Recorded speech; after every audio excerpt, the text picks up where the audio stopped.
3 weeks after my grandmother's funeral, my parents accused me of stealing the inheritance she left behind. Not asked. Not wondered. Accused.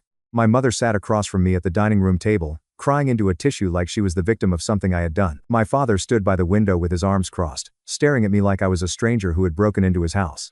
And my older brother, Ryan, sat near the end of the table with his head down, looking heartbroken. That was the part that almost fooled me. Ryan always knew how to perform pain. He had been doing it his entire life. My mother slid a folder across the table toward me. Her hand was shaking. "Daniel," she said, her voice breaking, "how could you do that to your grandmother?" I looked at the folder, then at her. "What are you talking about?" My father's jaw tightened. "Don't insult us by pretending you don't know." I opened the folder. Inside were bank statements, transfer records, and copies of signed authorization forms. I saw my grandmother's name, Evelyn Carter. I saw amounts I did not recognize. $12,000. $9,000. $15,000. Smaller withdrawals over several months. Then I saw my own name, Daniel Carter. My stomach turned cold. "What is this?" Ryan finally looked up. His eyes were red. I almost admired the commitment. "I didn't want to believe it either," he said quietly. "But the records don't lie." I stared at him. "What records?" My mother covered her mouth like she could not bear to look at me. My father said, "Your grandmother trusted you. We all did." I stood up so fast the chair scraped against the floor. "I didn't take anything from Grandma." My father pointed at the papers. "Your name is on the forms. I don't care whose name is on them. I didn't sign them." Ryan sighed like this was difficult for him. "Daniel, maybe you were desperate. Maybe you thought you'd pay it back." I laughed once. Not because anything was funny. Because my brother had just accused me of stealing from the only person in my family who had ever truly seen me. And he was doing it with the soft voice of a man pretending to forgive me. I looked at him and said, "You're lying." My mother gasped.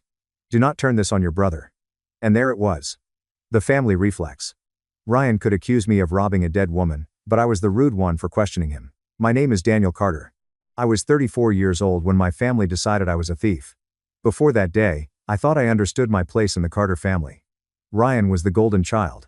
I was the reliable one. Ryan was 3 years older, charming when he needed to be, helpless when consequences arrived, and talented at making other people feel responsible for his problem. He could lose a job and call it a toxic workplace. He could burn through money and call it bad timing. He could hurt someone and call it a misunderstanding. My parents called it giving him grace. I called it what it was. Training him to survive without character. When Ryan dropped out of college after 2 years, my parents said school just was not the right fit for him. When I worked nights at a warehouse while finishing my degree, they told me they were proud, but they still sent Ryan grocery money because he was figuring life out. When Ryan borrowed $4,000 from me and never paid it back, my mother said, "You know your brother. He has a good heart, but he's not as organized as you." Not as organized. That was one way to describe theft with better manners. My father, Frank Carter, believed in appearances. He did not care if the house was on fire as long as nobody outside smelled smoke. My mother, Linda, believed family meant keeping everyone at the table, even if one person kept stealing the silverware. And my grandmother, Evelyn Carter, was the one person who never bought the performance. Grandma Evelyn was my father's mother. She lived in a small brick house in Dayton, Ohio, the kind with a porch swing, rose bushes, and a kitchen that always smelled faintly like coffee and lemon cleaner. She was sharp until the end. Physically, the last year was hard on her. Her knees hurt, her hands shook sometimes. She needed help getting to appointments. But mentally, she missed nothing. Especially Ryan. Once, after he came by her house for 15 minutes, complimented her curtains, and asked if she had thought about simplifying her finances. She waited until he left and said, "That boy talks like a salesman and listens like a locked door." I laughed so hard I almost spilled my coffee. Grandma looked at me over her glasses and said, "Don't laugh too hard. Men like that do damage because people keep calling them charming." I visited her every Wednesday after work. Not because I wanted anything. Because she was my grandmother. I took her to the doctor. Changed light bulbs. Fixed her porch railing. Brought her groceries.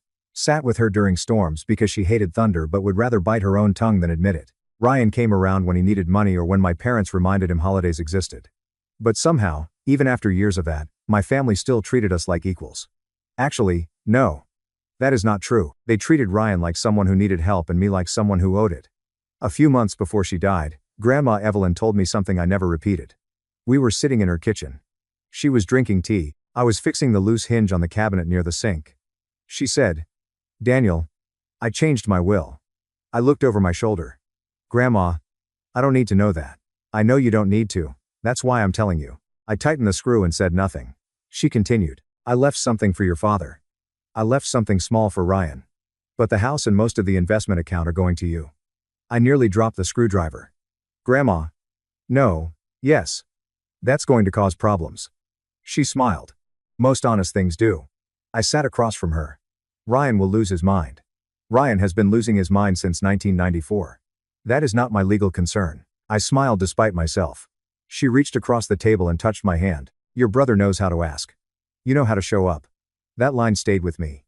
Your brother knows how to ask. You know how to show up. After she died, I did not think about the money first. I thought about the empty porch swing, the coffee mug she always left near the sink, the crossword puzzle half finished on her side table. The way her house felt too quiet without her voice telling me I was using the wrong wrench. So when my parents called me to their house 3 weeks after the funeral, I thought we were going to talk about her will, maybe sorting through belongings, maybe who would handle the house. I did not know I was walking into a trial. My father tapped the folder. You had access to her accounts. I shook my head. No. I didn't. I helped her pay bills when she asked. That's different. Ryan leaned forward. Daniel, Grandma's bank confirmed someone used authorization forms with your signature. Then someone forged my signature. My mother sobbed. Why would anyone do that? I looked directly at Ryan. He held my gaze for half a second, then looked away. There it was. Tiny. Almost nothing. But enough. My father slammed his hand on the table. Stop looking at your brother. Why? He's the one who brought this to you, isn't he? My mother said. Ryan was worried. He noticed irregularities when we were reviewing things. Of course he did.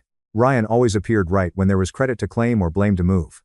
I said, I want to see the original documents. My father said, you don't get to make demands. I'm being accused of stealing from Grandma. I'm going to make a few demands. My mother shook her head like she was disappointed in me. That attitude is not helping you. Not helping me. As if I were applying for the position of innocent son and had failed the interview. Then came the will reading. I still remember the lawyer's office. Beige walls. Dark wood table. A clock that ticked too loudly. My parents on one side, Ryan beside them, me alone on the other. The attorney, Mr. Holbrook, looked uncomfortable before he even started. That should have warned me. He explained that Grandma Evelyn had signed a revised will 6 weeks before her death. 6 weeks. That was strange because she had told me about her will months earlier. She had been clear. Sharp. Certain. In the revised will, most of the estate went to Ryan. The house. A large investment account. A life insurance payout. I received a small fixed amount. $5,000. And a line that said Grandma Evelyn had chosen to reduce my share due to financial misconduct and breach of trust. Breach of trust. My chest tightened. Ryan looked down like he was trying not to cry. My mother reached over and squeezed his hand. His hand. I was the one being publicly branded as a thief, and she was comforting him. Mr. Holbrook cleared his throat. Mrs. Carter was within her rights to make changes. I said, did you witness her signing this? He hesitated. No. The revised document was prepared through a different legal service and submitted to our office afterward. Who submitted it? He looked at the file. Ryan Carter. Ryan raised both hands slightly. Grandma asked me to.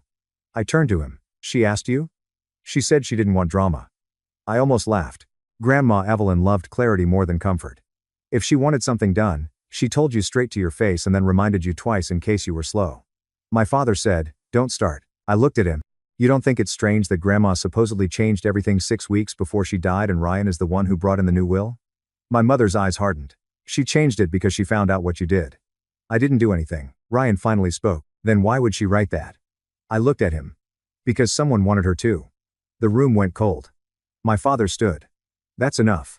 No one asked questions. No one paused. No one said, Daniel has been here every week for years. Maybe we should look deeper. They chose the clean version. Daniel stole.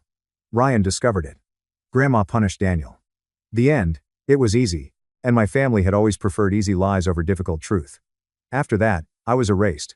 Not dramatically at first. No screaming disownment. No official announcement. Just silence. My mother stopped calling. My father sent one text that said he needed space from the disappointment. Relatives who used to ask me for help moving furniture suddenly stopped inviting me to barbecues. At Thanksgiving, my cousin Mark posted a family photo online. My parents, Ryan, aunts, uncles, everyone. The caption said, family is everything. I was not in it. Ryan was standing behind my mother with his hand on her shoulder, looking solemn and noble, like a man recovering from being betrayed by his own brother. That photo taught me something. People do not need the truth to build a story. They only need a villain who is not in the room. My mother eventually called me 2 months later. For one stupid second, I thought maybe she had doubts. She said, "Daniel, if you would just admit what happened, we could begin healing." I sat on the edge of my bed. Admit to something I didn't do? Your grandmother is gone. This fighting does not honor her. You accusing me of robbing her honors her? She cried. You always do this. Do what? Twist things until you sound innocent. I went quiet. That was the moment I understood I was not arguing against evidence. I was arguing against years of family habit. Ryan was believed because Ryan needed to be believed. I was doubted because I was strong enough to survive doubt. I said, "You already chose." My mother whispered, "I don't know how to be your mother until you tell the truth." I said, "You stopped being my mother when you decided Ryan's lie sounded better than my life." Then I hung up. For 5 years, I did not go back. I moved to Cincinnati. I changed jobs. I built a life that did not require anyone at the Carter family table to approve of me. At first, survival looked boring. A one-bedroom apartment with bad water pressure. Cheap coffee, long workdays. A used desk from Facebook Marketplace that leaned slightly left no matter how many times I adjusted it. I worked in financial compliance for a mid-sized real estate investment firm. I was good at details, good at records, good at following money. Funny, right? The thief became the guy companies hired to find missing numbers. Over time, I started consulting on the side. Then the side work became bigger. Then I left my job and started a small financial risk consulting firm with a former coworker named David Brooks. David was an accountant with the personality of a courtroom transcript and the moral tolerance of a locked safe. He did not talk much, but when he did, it was usually because someone had done something stupid with documents. We built the business slowly. No overnight success. No sports cars. No aspirational montage. Just clients, spreadsheets, late nights, boring contracts, and enough growth that I could finally breathe without checking my bank account every morning. I did not become rich. But I became stable. Not the kind of stable my parents used to demand from me, the kind I built for myself. 5 years after Grandma Evelyn died, my mother called. I almost did not answer. Her name popped up on my phone while I was standing in line for coffee. I stared at it until the barista asked if I was okay. I almost said, "My past is calling." Instead, I stepped outside and answered. "Hello." There was silence. Then my mother said, "Daniel?" Who else would answer my phone? She breathed in sharply. I didn't know if this number still worked. It does. More silence. Then she said, "Your brother needs help." I looked up at the gray sky. Of course. Not "I miss you." Not "I'm sorry." Not "we found something." Your brother needs help. Some things are so predictable they almost become art. What happened? I asked. Ryan's business is in trouble. I closed my eyes. After stealing most of Grandma's estate, Ryan had started a home renovation company. At least that was what I heard through relatives. Carter Legacy Renovations. The name alone made me want to chew glass. Legacy. He had funded it with money he stole from the woman whose legacy he used as branding. My mother continued. He had some bad contracts. A few clients are threatening legal action. There are loans. Vendors. It's complicated. Complicated usually means expensive. Daniel, please. I could hear the tears warming up in her voice. Why are you calling me? You understand finances. Contracts. Business problems. Your father said maybe you could look at the books. I laughed. I could not help it. Last time I looked at family financial documents, you called me a thief. She went quiet. That was a long time ago. Not to me. Your brother could lose everything. He got everything. My mother made a small wounded sound. I know things were hard between us. Hard. That was one of my favorite family words. Hard meant nobody wanted to name the crime. I said, "You accused me of stealing from Grandma." She whispered, "The records. The records were wrong. We didn't know that. You didn't want to know." She started crying. "Please. Just meet with us. If you look at everything and say there's nothing you can do, fine. But please don't punish Ryan because of the past." I looked through the coffee shop window at people living normal lives. Emails. Lattes. Weather complaints. People whose mothers did not call after 5 years to ask them to save the brother who framed them. I should have said no. But something in me wanted to see what Ryan had done with what he stole. And maybe, if I'm honest, part of me wanted to stand in front of them as someone they needed. Not because I wanted their love. Because I wanted the truth to finally feel heavier than their lie. I said, "I'll look at the records. That's all." My mother exhaled like I had agreed to donate a kidney. "Thank you. Thank you. Daniel, don't thank me yet." We met 2 days later at my parents' house. Same dining room. Same table. Same chandelier. It was strange how little the room had changed when everything else had. My father looked older. His hair had gone mostly gray. His face softened for half a second when he saw me. Then hardened again because Frank Carter did not know what to do with emotion unless it came in the shape of a bill. My mother cried when I walked in. I did not hug her. Ryan was in the kitchen. He looked worse than I expected. The charm was still there, but thinner. His shirt was expensive but wrinkled. His hair was styled but not cleanly. His eyes were tired in a way that told me he had run out of easy rooms. "Daniel," he said, like we had last spoken after a minor argument about a football game. "Ryan." He smiled weakly. "Look, I know things got messy." I stared at him. "You framed me for stealing from our grandmother." His smile vanished. "That's not what happened." "Then this meeting will be short." My mother stepped in quickly. "Please. Can we just focus on the business first?" I looked at her. "No." She blinked. "No? No. If I'm looking at anything, I want all the records. Business accounts. Startup capital. Loan documents. Vendor contracts. Estate distributions. Everything connected to the money Ryan received." Ryan shook his head. "You don't need estate documents to look at my business." "I do if the estate money funded it." My father said, "Daniel, don't make this difficult." I turned toward him. Difficult was being called a thief for 5 years. "This is paperwork." Ryan leaned back. I knew this was a mistake. I picked up my coat. "Then we're done." My mother panicked. "No, wait. Ryan, give him what he needs." Ryan stared at her. "Mom." She whispered, "Please." That was new. Ryan was still the golden child, but now the gold was expensive to polish. He gave me access to the records. Not happily, not completely, at first. But enough. I took everything to my office. David was there late, eating almonds at his desk like a man who considered joy a security risk. I dropped the files in front of him. "My family wants me to save my brother's business." David looked at the stack. "The brother who framed you?" "Yes." He opened the first folder. "That seems emotionally healthy. Can you help me review it?" He looked up. "For business rescue or revenge?" "Truth." David nodded. "My favorite kind of revenge." For 3 nights, we went through the records. At first, the business problem was obvious. Ryan had taken on too many projects with deposits too small to cover materials. He used new client money to finish old jobs. Vendors were unpaid. Payroll was late. He had taken loans with ugly terms. He had moved money between accounts in ways that looked less like business management and more like panic wearing a tie. But the deeper we looked, the more the old inheritance records started talking. There were transfers from Grandma Evelyn's investment account to an intermediary account. That account had been used to seed Ryan's company. The account was supposedly created by me. Except the email recovery number attached to it ended in Ryan's last 4 digits. David found that in 10 minutes. Then we found scanned authorization forms with my signature. The signature was close, but not right. I had signed enough documents in my life to know my own hand. Whoever forged it made the capital D too clean. Mine always tilted slightly. David pulled metadata from one of the scanned files, created on Ryan's laptop, edited 2 days before Grandma supposedly signed the revised will. Then we found something that made me sit back and stop breathing for a second. An older draft of Grandma Evelyn's will. Not the fake revised one. The original. The one she had told me about in her kitchen. It was attached to an email from Mr. Holbrook to Grandma Evelyn 6 months before her death. In that version, the house and most of the investment account went to me. Ryan received a smaller cash amount. There was also a letter, a personal note from Grandma Evelyn. David printed it. My hands shook when I read it. "Daniel has given me time without asking for reward. Ryan has asked for reward without giving time. I love both boys, but I will not confuse need with character." I had to stop reading. For 5 years, my family had told me Grandma believed I betrayed her. But there it was, her real voice. Sharp. Clear. Hers.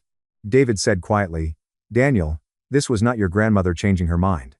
This looks like someone built a paper trail to make you look guilty." I looked at the documents.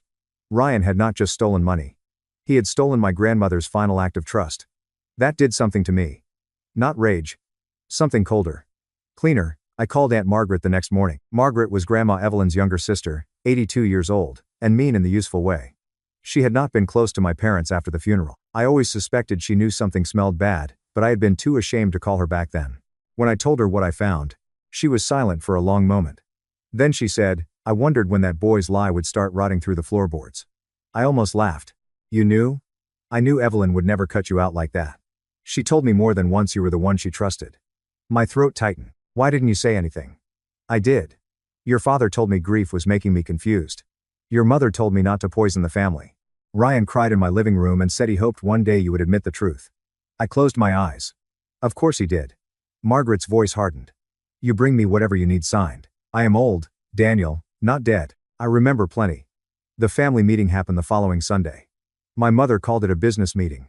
I called it Judgment Day, but only in my head because I am not a dramatic teenager. Ryan thought I was coming with options to save the company. My parents thought I was coming to finally behave like the reliable son again.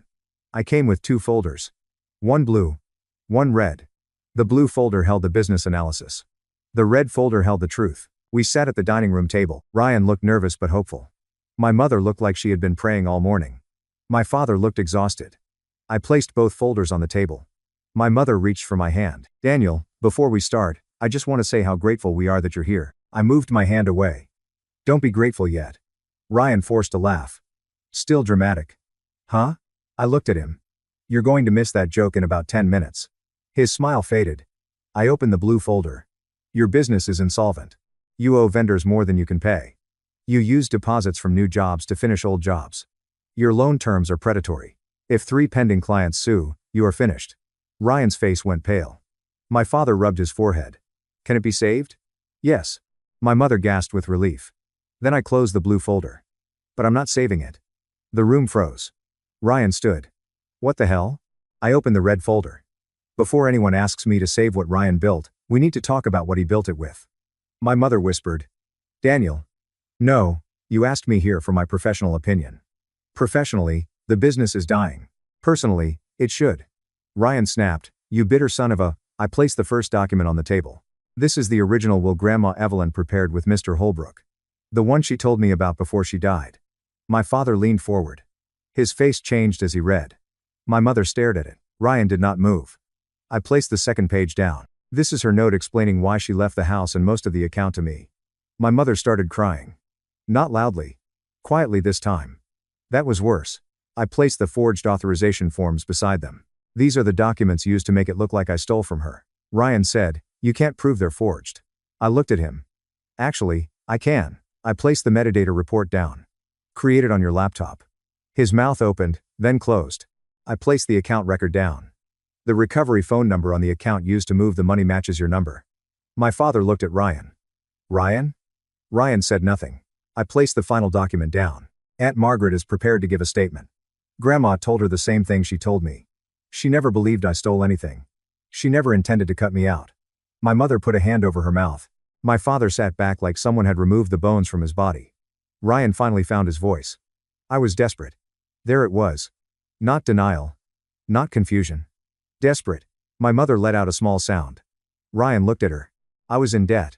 I knew Grandma was going to give everything to Daniel. Everything. Like I didn't even matter. I stood slowly. You got cash in the original will. Not enough. Not enough to steal my name? Ryan's face twisted. You always had everything easy. I laughed. That laugh was not kind. I worked through college while you were finding yourself. I paid your bills when Mom said you were struggling. I took Grandma to appointments while you asked her about her accounts. But yes, Ryan. Tell me more about Easy. He looked away. My father's voice was low. You let us believe he stole from your grandmother. Ryan snapped. You wanted to believe it. That hit the table like a hammer. Because it was true. Ugly. But true. Ryan looked at our parents. You both already thought Daniel was jealous. You already thought he judged me. I just gave you proof. My mother sobbed. Ryan, how could you? I looked at her. No. She turned to me. No? You don't get to act like this happened to you. I told you I didn't do it. You never asked why the evidence appeared right when Ryan benefited. You never asked why Grandma would change her mind. You never asked me anything except when I would confess. She cried harder. Daniel, I am so sorry. Not yet. She blinked. You don't get to be sorry before you understand what you did. My father looked at me. What are you going to do? I gathered the red folder. I already sent copies to my lawyer. Ryan panicked. You can't do that. I did. Daniel, I'll lose everything. I looked at him. No. Ryan. You already spent everything. Now you're losing the lie. My mother stood. Please. He is still your brother. I turned to her. He was my brother when he framed me too. She had no answer. Ryan stepped toward me. You want to ruin my life? I held his gaze. No. I want my name back. If your life falls apart when the truth is added, that means it was built wrong. My father lowered his head. For the first time in my life, Frank Carter looked ashamed. Not angry. Not image-focused. Ashamed. I picked up both folders. The blue folder says the business can be saved if someone injects money, restructures debt, and negotiates settlements. Ryan's eyes flickered with hope. I continued. But not by me. He deflated.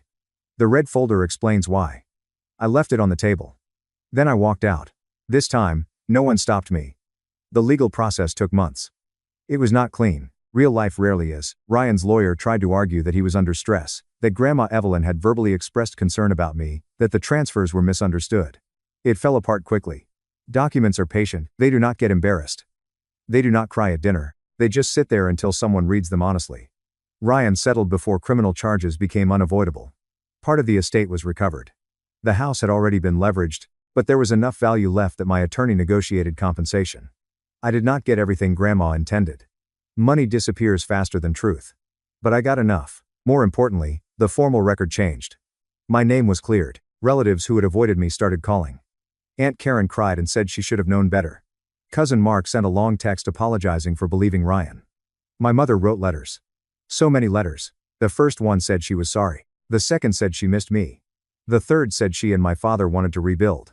The fourth asked if I could consider not cutting Ryan off forever because he had lost so much. I mailed the fourth one back with one sentence written at the bottom. He lost what he stole. I lost what you gave away. My father called me once. I answered. His voice sounded smaller. Daniel, I failed you. I sat at my kitchen table in Cincinnati, looking at the copy of Grandma Evelyn's note. Yes, I said. He was quiet. I should have listened. Yes. I don't know how to fix it. That was the first honest thing he had said in years. I leaned back. You can't fix 5 years with one phone call. I know. But you can stop protecting Ryan. He breathed in. I have. I wanted to believe him. I did not know if I did. Ryan called once from a number I did not recognize. I answered without thinking. You happy now? He said. I looked out the window. No. Then what was the point? I thought about that. Then I said, the point was that you don't get to live in my silence anymore. He laughed bitterly. You always thought you were better than me. No, Ryan. I just got tired of being punished because you were worse. He hung up. That was the last time we spoke. A year later, I visited Grandma Evelyn's grave. I had not gone much after the funeral. The shame had kept me away, even though the shame had never belonged to me. I brought yellow roses because she liked them and because she once told me red roses were too dramatic for flowers that die in a week. I stood there for a long time. Then I read her note again. Daniel has given me time without asking for reward. Ryan has asked for reward without giving time. I love both boys, but I will not confuse need with character. I smiled. That line would have gotten you kicked out of Thanksgiving, I said. The wind moved through the trees. For the first time in years, I did not feel like I had to explain myself to her. She had known.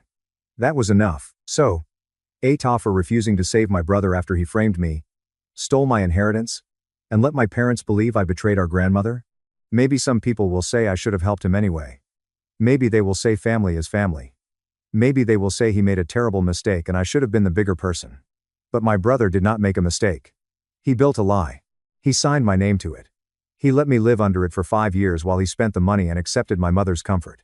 My parents did not just believe him. They chose the version of the truth that cost them the least. And when that lie finally became too expensive, they called me back to pay the bill. I did not come back to save Ryan. I came back to save my name, because my brother stole the money, but my parents gave him something worse. They gave him my place in the family. 5 years later, I took back the only thing that still mattered. The truth. Thank you so much for watching until the end. If you really like our videos, please don't forget to like, share, and subscribe.